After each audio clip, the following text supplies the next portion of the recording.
The biggest problem in real estate marketing, I believe, is that agents don't. So the big question is, what are top agents doing to absolutely crush it in real estate, grow their teams and add more transactions year over year while so many struggle? To get the answers, we interview top real estate agents to learn their secrets to success. Listen, we believe every agent should make a minimum of $100,000 per year, and we're on a mission to make this happen.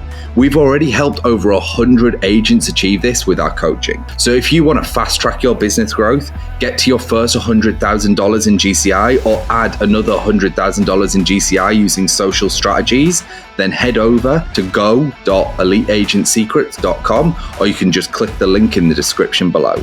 Also, just make sure to follow us, hit that subscribe button, and if you get any value from this at all, please tell a friend and leave us a review. My name is Andrew Dunn. And my name is Peter Michael. Welcome to Elite Agent Secrets. Hey everyone, and welcome to this episode of Elite Agent Secrets Show. Today we've got Eric B. Preston with us. Now, this guy has helped over 1,000 real estate agents. He's got nearly 20,000 subscribers on YouTube. He's been in the real estate industry for over 4 years. He's an active agent, and he also built himself a 7-figure agency helping agents inside of a year. He's going to be dropping the fire with some search engine marketing, some video, and understanding CAC and lifetime value. So agents, if you're wanting to scale the digital and modern way, this one is definitely going to be for you. Eric, thanks for coming on the show with us today. Thanks for having me, guys. I'm excited. This one's going to be fun because this one is going to be totally different. But every single podcast that we like to start is we need to give the audience a little bit of context about your background. So take us back to day one. Why the hell or how the hell did you even get involved in real estate industry, period? Yeah, for sure. So it kind of, just like anyone's story, I think it happened by accident. I was pretty deep in the interview process with this company I was really excited about. And then this was in 2017. And then this girl reached out to me on LinkedIn randomly, and she was like, "Hey, like I have an opportunity. I'd love to interview you." And I was like, "Okay, cool. Like I'm just this guy with like bar manager experience and some other sales experience, whatnot." And so I went on an interview with her, and it was the best interview that I've ever done in my life. And I was just so aligned with this company, and it happened to be a real estate marketing agency. So I took that job. They gave me an offer the next day. Same day, the other company sent me a job offer. Actually, and I had to turn that down, and they took 3 weeks to send over that offer. So I learned a good lesson just that process. And anyways, I joined this company with hire number 19.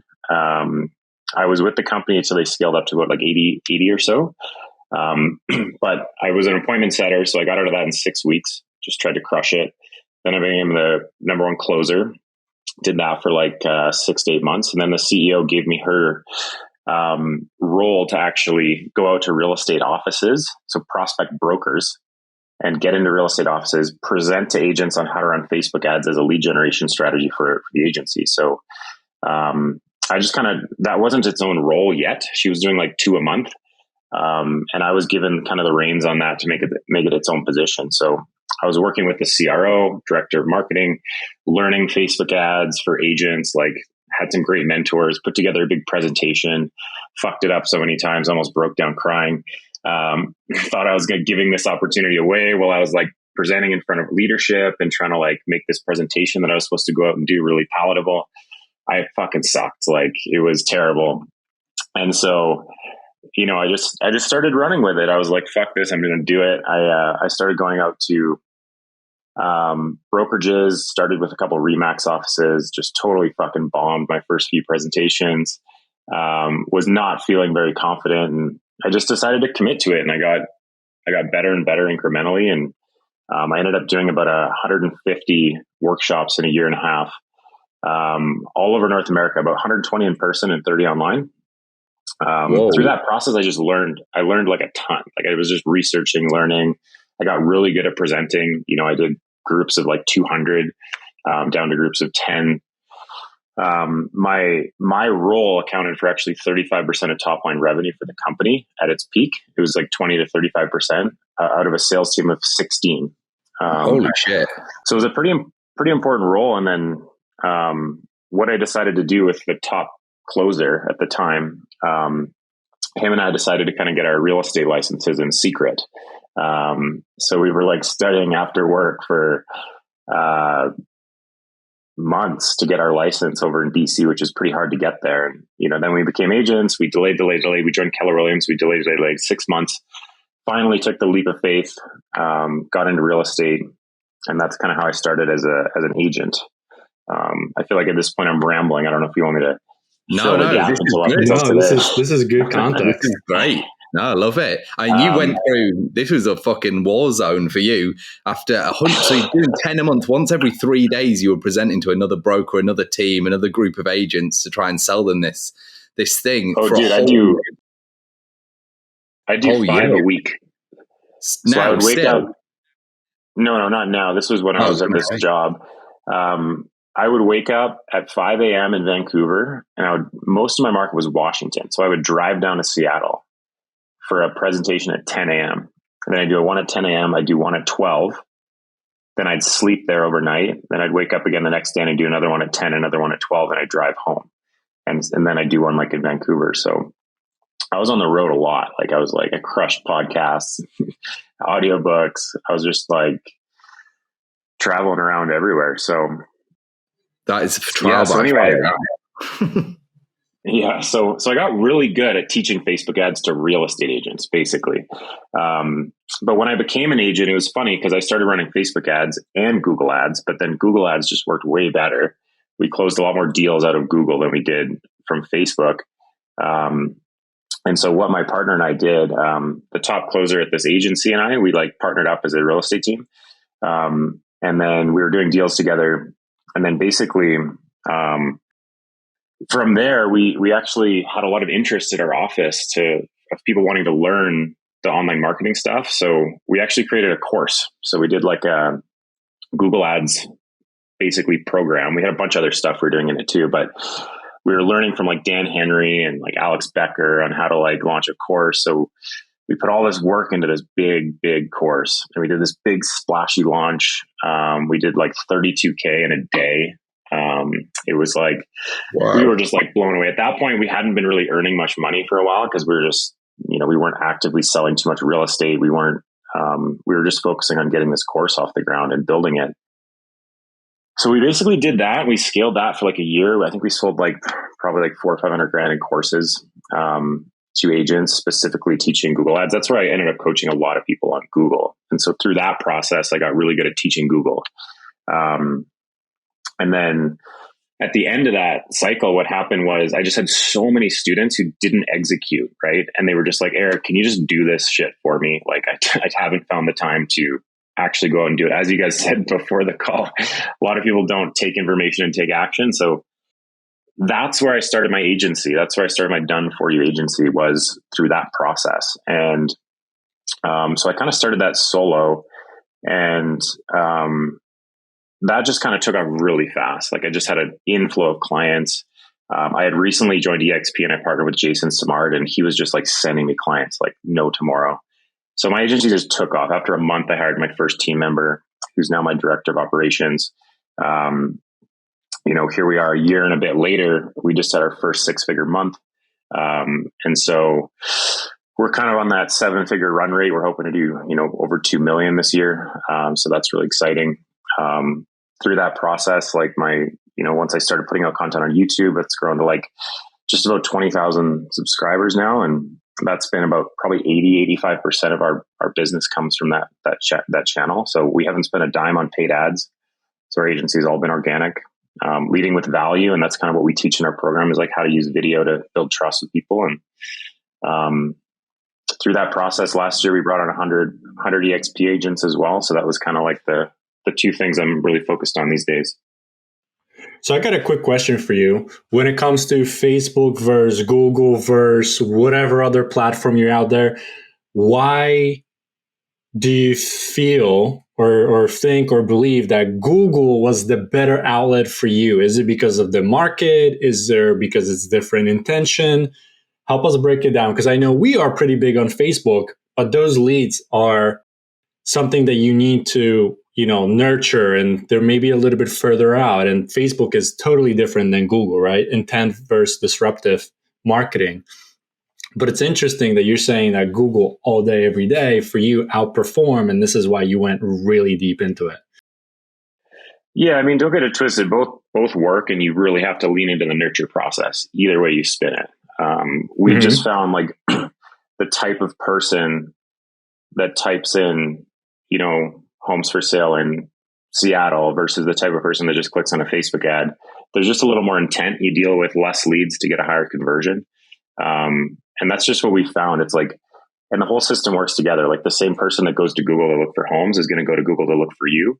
So it's important to have your Google My Business set up properly. The same person's probably going to see YouTube videos in that same Google search. So it's important that you have YouTube videos there. It's like we focus on the search engine side. And one reason I fucking hate Facebook. It pissed me off too many times. I wanted to be early to the Google party, and I've been able to establish a bit of an authority there in doing so. But it was just blocked ads, blocked ad accounts, all this crap that everyone deals with Facebook. I was just sick of it. I'm like, you guys clearly don't care about the people who pay you. So yeah, that was one of the reasons, but also we had more success with it. And I felt like there's a lot less people doing it. Yeah, it's I think, I mean, I don't want to jinx it, but I feel like there was this wave of banhammers that just happened through 2020, 2021, COVID. It was the whole COVID stuff, people marketing COVID products. So Facebook didn't know what to do. So they started like locking down everyone's shit. And then people who were completely okay were losing business managers, ad accounts, wrecking other companies because they just had to basically blanket everybody because it was their only choice because everyone was making money off sanitizer and masks and crazy shit that they were selling. And Google and YouTube didn't have the same issue. Like, they just didn't see the same kind of ravenous marketing. It wasn't the same with, the shit that happened. Because we do both. Like I've done a lot of both. I've done way more on Facebook, 20 times more. But I mean, for me, I totally agree. It's the intent, right? It's like the person who's searching, like you said, homes for sale, Austin, Texas. It's like probably pretty interested. They might be out still, but they're probably pretty interested, right? Comparatively to us showing them a house in Austin, Texas. And then they're like, oh, maybe this is for me. But yeah, the lead costs are also, from what I've seen, is pretty substantially different as well. So you get less leads and the higher quality. That's what I've kind of seen. I'm not sure if you're kind of the same on that side of things. Do you tend to see the, $20, $30 a lead? Here's what I would say is you can generate a more consistent lead cost with Facebook. Google can be more varied because there's only so many searches, but on Facebook, there's always a lot of people. So the audience is always more stable on Facebook. Whereas in some markets with Google, you have a lot of competition. And what happens is like, for example, my sponsor to be Jason, when he came into real estate, he pumped the Google ads really hard, did 135 ends in his first year. And a lot of that came from Google. And so everyone was like, who the hell is this guy? And so they started looking at what he was doing, and he was openly sharing what he was doing. And then his market got really competitive. So his lead cost went right up, right? So there's a few markets around North America that are quite expensive on Google. But there's still a lot that are not, like especially the suburbs, the less sophisticated markets. It's just Facebook, you can almost get a little more of a guarantee. Google, you really have to do things right. And even then in some markets, things are more expensive, but oftentimes what I find those markets where things are more expensive, the return is also a bit higher. Like Toronto, for example, like the average commission is like over 20K, but your average lead cost is higher too. So it kind of lines up in that sense. I love how you bring this up because a lot of people are like lead cost, but they're not thinking in the perspective of the outcome and the result that they're getting. So what do I mean by that? You're making 20 bands, right? And you spend $100 for that lead. Was it worth it? The answer to me all day, every day is hell fucking yes, right? Even if we were to back it out, let's say it's $100 per lead and it's $1,000, fuck it, $5,000 to acquire the client, and I'm still making 20 bands, which means I'm net 15 minus the broker split. Shit, let's say I'm walking away with 12. Does it make sense for me to spend $5,000 to make $12,000? To me, it does. Maybe to somebody it doesn't, but to me, it does. So hell yeah. So I think we have to put it in the perspective. So with Facebook, if the leads are quote unquote cheaper, you may also have to work through a lot more of them, right? Because you're catching them at a different stage than you are when they are actively searching, actively looking, actively going to Google, YouTube, and they're trying to learn about the area, right?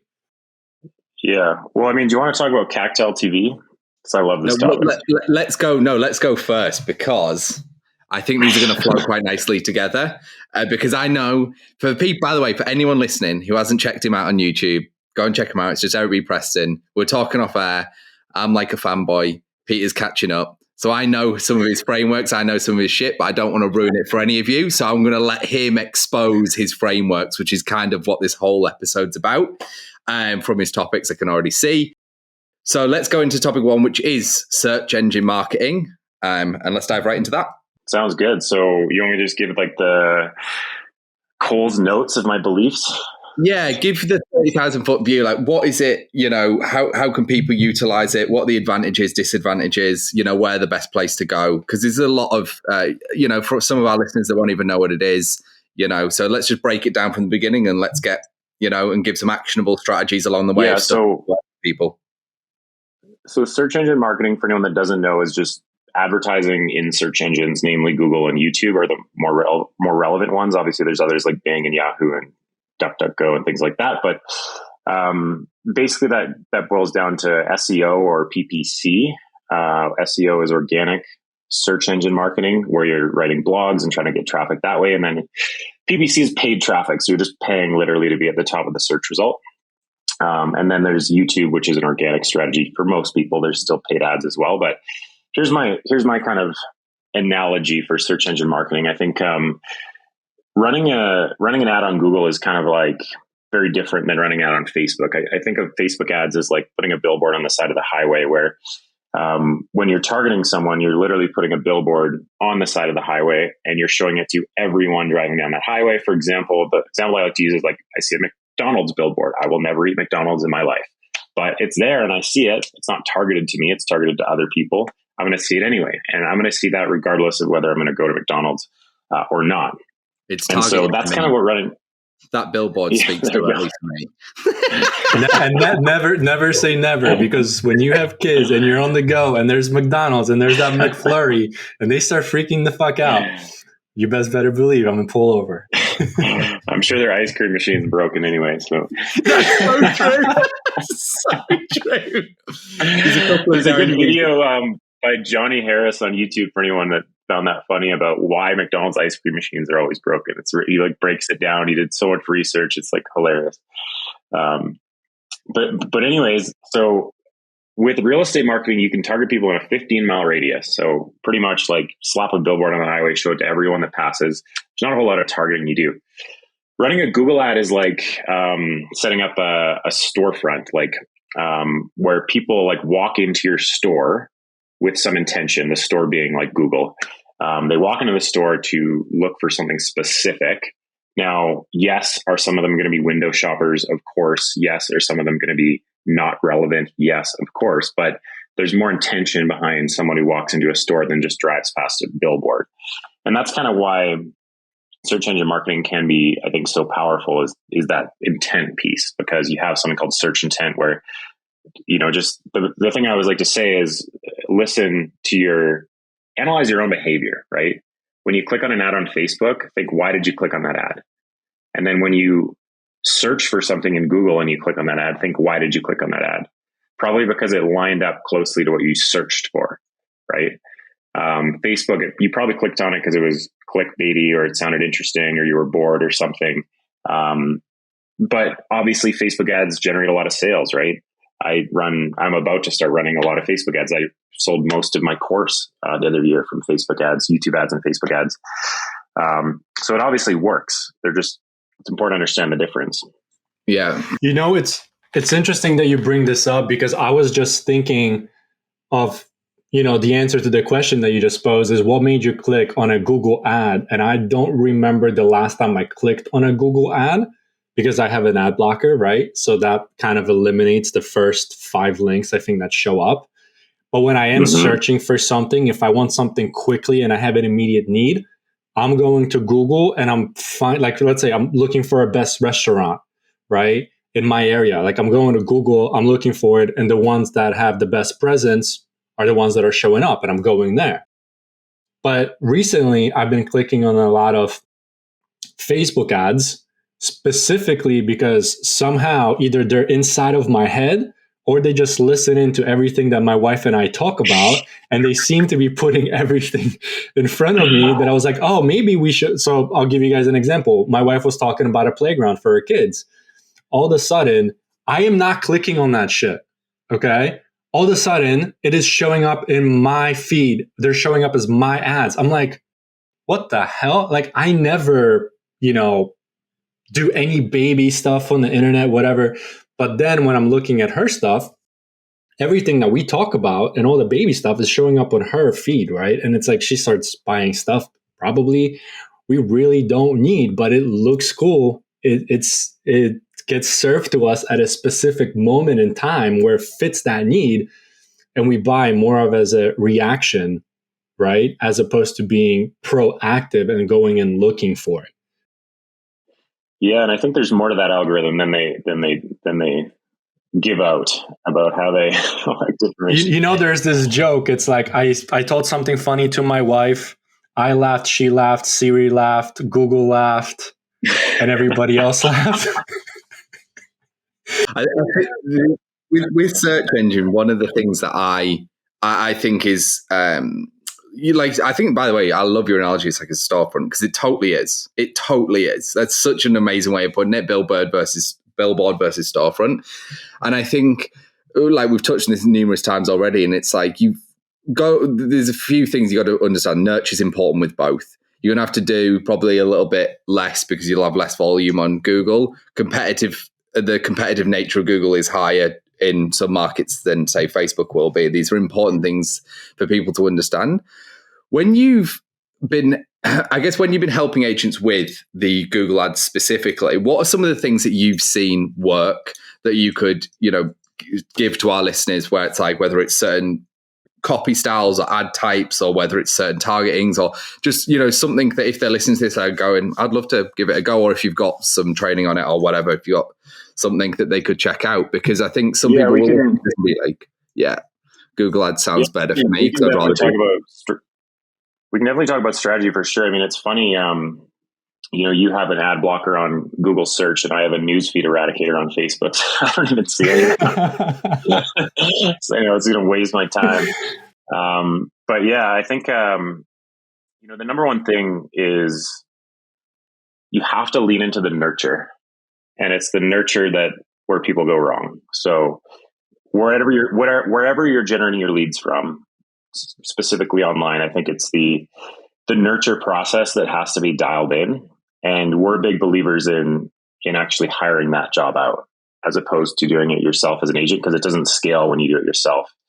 So that's kind of the ISA, inside sales agent model, that we're really big on, because we've identified this problem, and I'll get into strategy in a minute, but the problem is very simple. It's, you're an agent and you start generating leads online, and you have this new shiny object, and you're like, wow. And by the way, the biggest problem in real estate marketing, I believe, is that agents don't trust marketers, because there's a lot of bullshit, shitty marketers out there, and they just don't trust us. So that's why I think they're unwilling to invest, even though if they see the potential of a long-term ROI. So anyways, I think, in terms of strategy, like you have to lean into the nurture. And if you're doing it all yourself, the problem is this: you generate leads, you're enjoying this new shiny object. Then what happens is you start generating some deals. You're going on showings. You have listings. You're going and preparing people's houses. You're organizing stages. You're doing all this stuff, and your leads are still coming in every day, right? And at first, you're working them properly. You're calling them. You're texting them. You're nurturing them. You're sending them value. You're doing the right things if you have the right mentorship around this. But then you get busy, and these leads keep coming in. The leads don't stop, and then you stop converting them at a high rate, and you start looking at your investment. You get shaky hands. You're like, oh no, I don't actually have time to work the leads anymore, because I'm too busy with clients, and they take priority. They take precedence. So what most people do is they hire a buyer's agent. They're like, oh, I need someone on my team. And then they're so busy, and they're trying to train their buyer's agent to actually manage the lead flow. And what happens is they realize they're not a good fucking sales trainer. Managing that person's hard. Holding them accountable is harder. and they're spending their money on leads for this agent that they're supposed to take a split, but that agent's not as invested as they are. So what happens? Well, that agent gets busy as well. And even though they're not doing as good of a job as the original person, they basically get busy, and then the leads start falling off again. And you start looking at your investment. You're like, oh shit, should I keep doing this? Right. And it's just this endless cycle. So I think the number one thing for us is leaning into the inside sales agent model. And we use a remote inside sales agent. So like hiring someone for $1,000 a month whose full-time job it is to nurture your database, nurture the leads, make sure they're taken care of, teeing up those opportunities for you so you can only deal with the important ones and not a huge volume of leads, which is what you have to deal with online, because your conversion rate's what, like 1 to 4%. So, it's a volume game. It's a numbers game. So I think that's my biggest kind of high level insight is that you need to build your model in a scalable way in order for it to work, whether it's Facebook or whether it's Google. So you've talked about, and you touched a little bit about the follow-up. Can you give us, or any of the person that are listening, what does the follow-up or the nurture should look like or could evolve into, other than you should call them, you should text them, you should email them, or provide value? Yeah, so this is diving into my kind of SV3 framework, and generate your leads from search, add value to those people through video. So one of the things I teach is like the basic script for an online lead from Google with using an IDX feed, which is something you can't do outside of North America. But in North America, this is kind of our main strategy: is you generate the lead, someone who's looking for homes for sale, and then they sign up on your website, and you basically follow up with them to say, hey, like, just wanted to reach out. I want to make sure that you're set up on the website properly. I'm from the client care team at XXX Real Estate Team, and basically just show them that you're being helpful, and show them that, hey, just so you know, if you're ever interested in more information about a property, here's how your request is showing. Here's how you request more information. If you have a house to sell, here's how you request a home valuation. I just want to make sure you have all the tools. There's also this great feature called a save search. So instead of spending all your time going back to the website searching every day, if you just put in your criteria, our website will actually automatically send you properties daily, weekly, or monthly, however you want to set it up, so that you can save a ton of time searching. And so we do this in the form of video. So I call this my how to use website.com to save 5 hours a week in your home search is the video. And so instead of trying to say that over text or email, let's just send them a video. Here's a video on how to use our website to save 5 hours a week.